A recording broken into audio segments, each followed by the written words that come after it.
The tropical world features an abundance of different environments that are home to the broadest range of plant and animal life.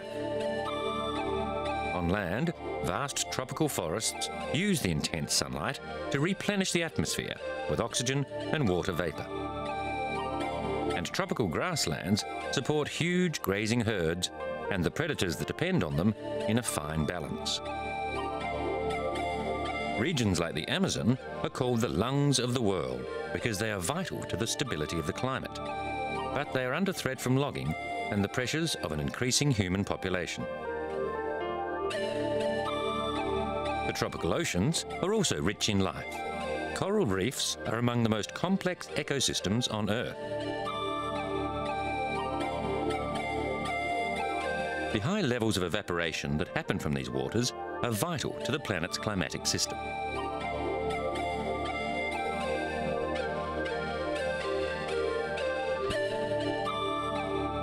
Because of the tilt in the Earth's axis, it is only in the tropical zone that the sun reaches its zenith. This results in a greater intensity of light and heat, and rainfall can be abundant.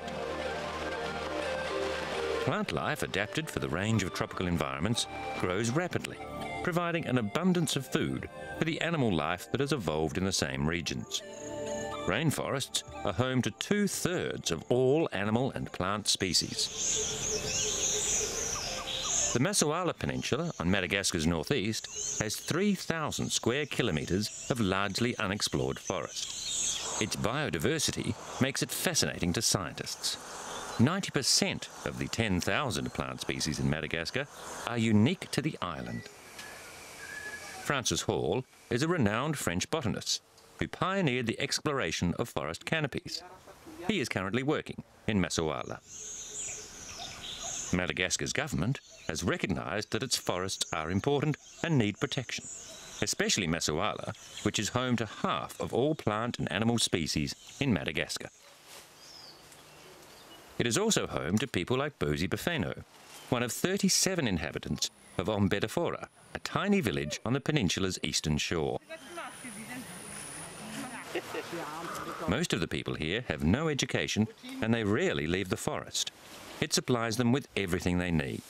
They have small gardens and they catch fish in the sweetwater rivers and on the beaches. Clove and coffee trees grow in abundance, and the fruits are simply collected and dried. Fish, cloves and coffee are sold to passing boatmen who take them to market. The forest can easily sustain small villages like this, but the balance is delicate. If the local population grows, people will need to cut more wood to cook with and to dry the fish. Masoala has been a national park since 1997. Buffer zones within the park boundary do allow for human activity, but the park management doesn't look kindly on their presence. National park administrators have been negotiating with villagers to gradually ease them out of the forest. But people who live outside the forest pose the biggest threat. Like 80% of the country's population, they practice slash and burn agriculture.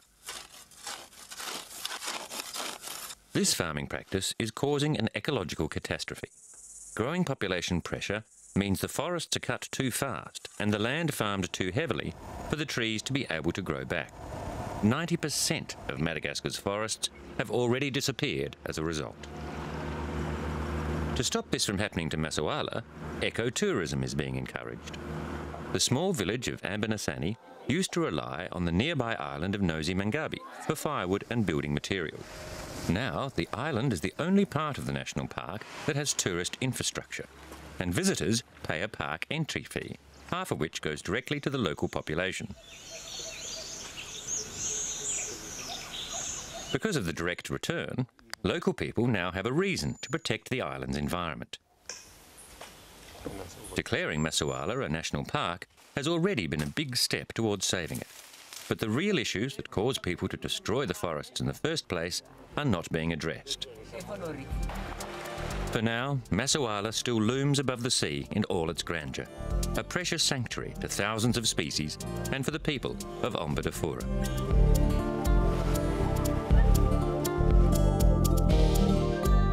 In In Cambodia, civil war stopped exploitation of the tropical rainforests that still stretch across 80% of the country. But with people now able to return to their ancestral homes, the land is under pressure from commercial farming and logging. Tamabang is nestled in the Cardamom's Conservation Area, a 400,000 hectare expanse of primeval jungle in southwest Cambodia.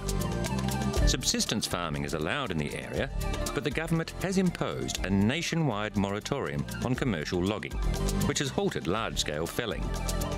However, the new road is bringing bulldozers, and a well-connected local developer has plans to transform tracts of the protected forest into a fruit farm. Bribery and corruption mean it's easy for rules to be ignored. The challenge now is to preserve the Cardamons in Tamabang as a haven for creatures such as the gibbon or Siamese crocodile, while at the same time growing rice for the very pressing needs of Cambodia's 13 million people. Poverty is increasing the pressure in an area where locals can earn 500 times their usual monthly farming income by killing a tiger. Cambodia has been buffeted by 30 years of internal fighting, which kept logging companies out of the country. It remains an island of biodiversity within Southeast Asia. Like Madagascar, Cambodia is looking to ecotourism to help preserve its unique environment.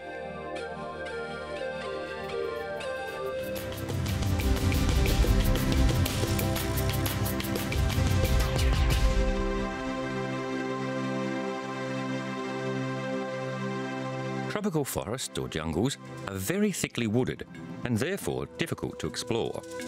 Occasionally, somebody finds something in a jungle that nobody knew was there, like this waterfall. In Peru's isolated northern jungle, German explorer Stefan Simmendorf claims to be the discoverer of the world's third highest waterfall.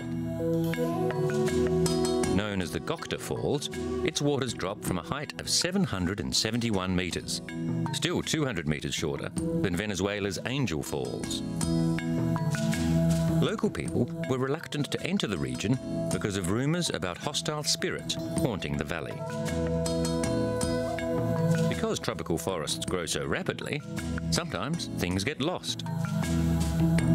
After years of investigation and months of trekking in northern Peru, El Dorado expedition leader Sean Savoy knew they were close to a major archaeological find. The team had already mapped the area with preliminary drawings.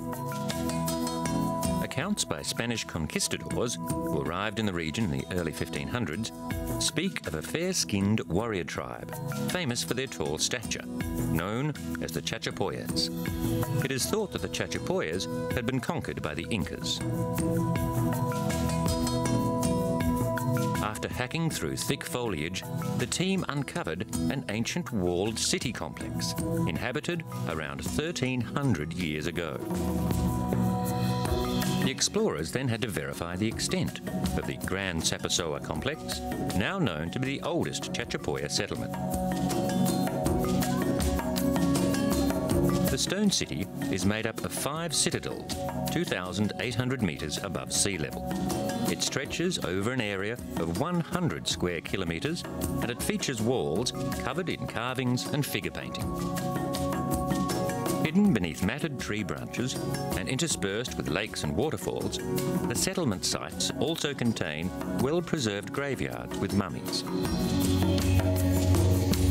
The team also found an Inca settlement within the city complex that could prove theories that Chachapoyas were conquered by the Incas, who ruled an area stretching from Ecuador to northern Chile between 1300 and 1500. Sean Savoy and his father Jean named the ruins Gran Sapasoa after the nearby village of Sapasoa. The discovery is the 3rd notable ruin the Savoy family has helped uncover in Peru. In 1964, Savoy found the site of the Incas' last refuge in the Cuzco region of southern Peru. A year later, he took part in the discovery of the sacred city of Gran Payetan in northern Peru. Lost cities are common in this part of the world, where tropical forests can quickly close over deserted sites. South and Central America had flourishing jungle civilizations that were swamped after contact with European invaders. To the north, deep in the jungles of Guatemala, lies a Mayan metropolis that once was home to some 80,000 people. Known as El Mirador, it can only be reached by helicopter or a 2-day hike through rainforest. The area teems with wildlife, like this howler monkey. Photographed from the air in 1930, the remote site deep in the jungle had little attention paid to it until 1962, when it was thoroughly surveyed. Covering more than 10 square kilometres, El Mirador is considered the oldest and largest Mayan archaeological site in Mesoamerica. The ruins and the surrounding tropical rainforest have been designated a national monument in order to protect them from looting. The lost city is from the pre-classic period of Mayan civilization, around 2,200 years ago. Apart from imposing structures like the El Tigre and Danta Pyramid, El Mirador is littered with stone carving, known as estelas. The Danta complex is constructed in a series of platforms topped by 3 pyramids. Originally, the structures had cut stone surfaces, but centuries of plant growth, driven by the tropical sun, has ground away much of the fine detail. The equatorial region receives a maximum amount of solar radiation, which shapes every aspect of the tropical world. The warming that occurs in the tropical zone powers the winds and the ocean currents that redistribute heat away from the equatorial region to the temperate zones. The difference in sea surface temperatures between the tropics and the poles creates heat-driven convection currents in both the atmosphere and the oceans. Vertical circulation in the tropical oceans redistributes heat and nutrients across the planet's oceans. Deep ocean water rises where surface currents flow away from land. Areas where these upwellings occur are rich in nutrients and support an abundance of marine life.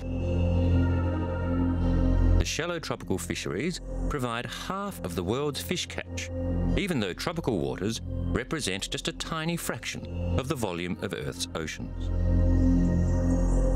Tropical seas around islands or coastlines away from river deltas usually feature coral reefs. Like the tropical rainforest, coral reefs support diverse ecosystems. The Earth's oceans play an important role in regulating the atmosphere's carbon dioxide levels and moderating the effects of climate change. The oceans hold 93% of the world's CO2, 50 times more than the atmosphere and 19 times more than the land biosphere. The sea, the land and the atmosphere all influence each other. A Caribbean sea fan is susceptible to a fungal disease carried by increased amounts of dust from the growing deserts in Africa. The tropical deserts occur on the lee side of mountain ranges and in the interiors of continents. They are regions of extremes. High temperatures are not moderated by high humidity or associated rainfall. Though tropical deserts are hostile environments, they still have plants and animals that are evolved to cope with the heat and the lack of water. However, deserts around the world are growing as a result of increasing pressure from human populations and climate change. Rain in the tropical desert is very irregular and unreliable. Low-latitude deserts average less than 25 centimetres in a year, and a yearly average can happen in just one downpour. Plant life in these areas is specially adapted, so it can burst forth after rain and rapidly set seed, which will then lie dormant in the sea of sand for decades, waiting for the next rain.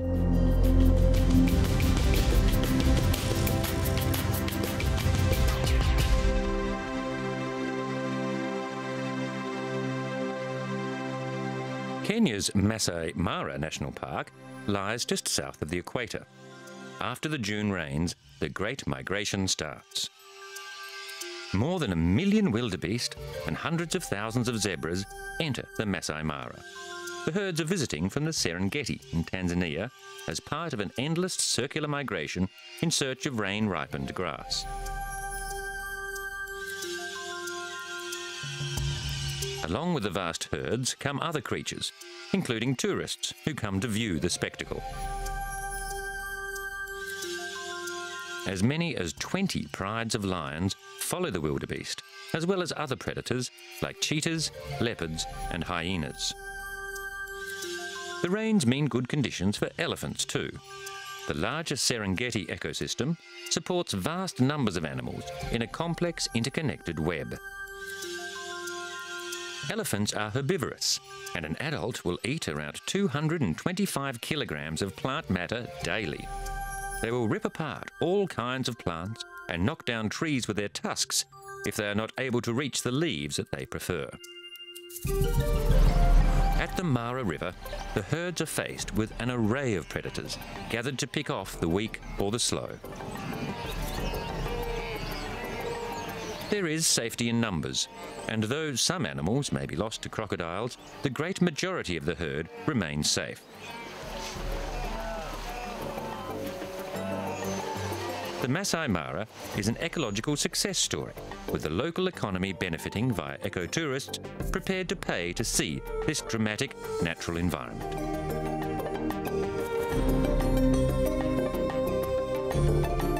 In southern Thailand, it's a different story. Phuket Island's Elephant Park lies idle. Since the tsunami disaster, the tourist industry has died and the park has had little income to sustain its animals. The Asian elephants are being released back into the jungle. They used to carry visitors on safari tours. Now they have to fend for themselves, feeding off trees and bamboo shoots. These elephants need 200 kilograms of fruit, such as bananas or pineapples, every day, and the cost of feeding them has become prohibitive. About 3,000 domestic elephants live in Thailand, with a further 2,000 in the wild. In an effort to preserve the animals whose natural habitat has been encroached upon, many were transferred to such game parks. The elephant is Thailand's national symbol. Peru is a birdwatcher's paradise, with 1,850 different species. Macaws flock to eat a special type of clay, an antidote to poisonous seeds. Peru plans to build an ecotourism industry based around its variety of birds. Unlike other equatorial countries, the Andes Mountains and the Humboldt Current bring a cooling effect to Peru, though the sun's rays still strike with tropical intensity. Peru holds the world record for number of bird species seen in a single day without the help of motorized vehicles. 331 birds were seen at Cochacashu in southeast Peru. This record was established by Ted Parker and Scott Robinson in 1982 and is yet to be surpassed. Hummingbirds, raptors, toucans, flycatchers and trogons are all native to Peru. Avian advisors are planning a birdwatching route that will take enthusiasts across 6 different regions from the coast to the Amazon, where birdwatchers can see more than 600 species. The Amazon jungle hides a number of undiscovered species, but the most curious is one of the world's last uncontacted tribes. Anthropologists have known about the group for 20 years, but have only just released images taken from the air. Brazilian authorities are concerned that the tribe is at risk through increasing danger of illegal logging.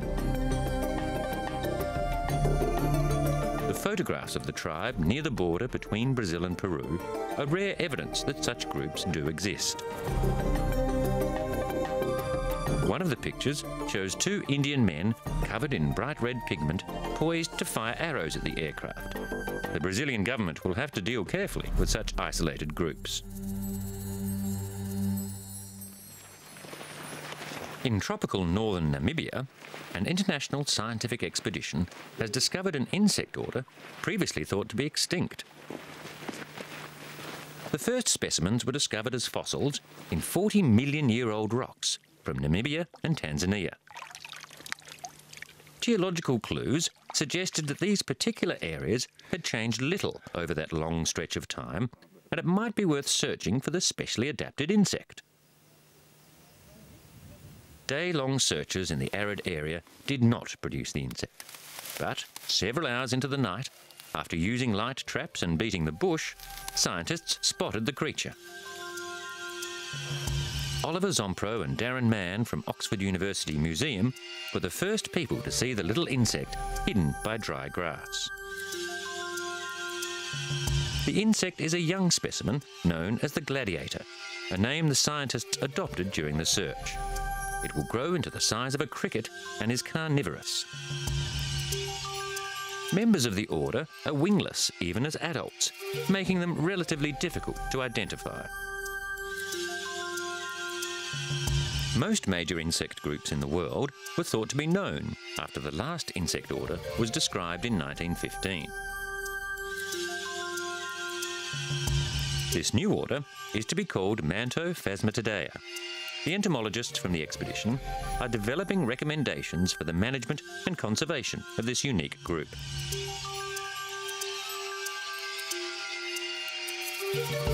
They resemble a mix between praying mantises and phasmids, and molecular evidence indicates that they are most closely related to the equally enigmatic group Grylobatidea.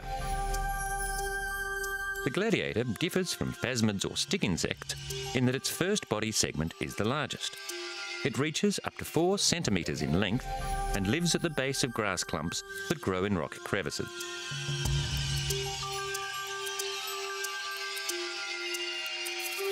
Unlike a mantid, it uses both its fore and mid legs to catch prey, and unlike a grasshopper, it can't jump.